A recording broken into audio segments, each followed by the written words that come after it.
Hi guys, today I'm going to be doing a tutorial on wet folding.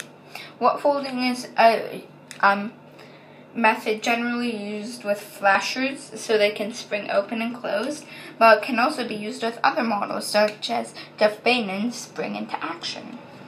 So the first step you're going to do is you're going to get your flasher or whatever you're using and then close it up. It must be able to close up for it to be wet folding. Once it is closed up, you must tie an elastic band around it so it will stay shut. Now once you've had this is the tricky step. You're going to, if you can,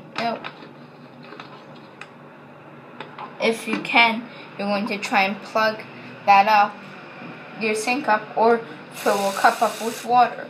If a cup won't hold it, then you can use something else. Once the cup is full, you will take your flasher or whatever model you're folding, you're going to dunk it in there. Then just hold it there. As you can see, some bubbles will start popping up, and that's a good thing. That's getting all the air out.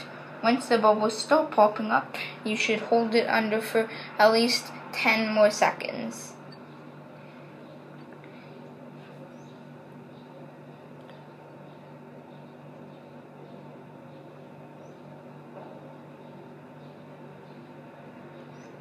Now it is done. Anything that's unfolded, you can very gently fold back up. And here it is.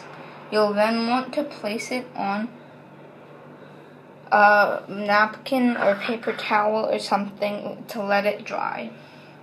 The same can be repeated for other models. I'll show you again. For the spring into action, we're going to dunk it in water and then just let it sit there for a few seconds.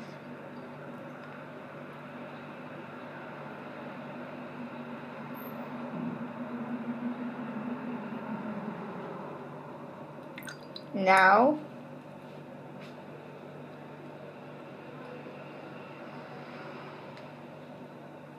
we can put that to dry too. Now, for small models like these, you should wait like maybe 8 to a day until taking elastic bands off.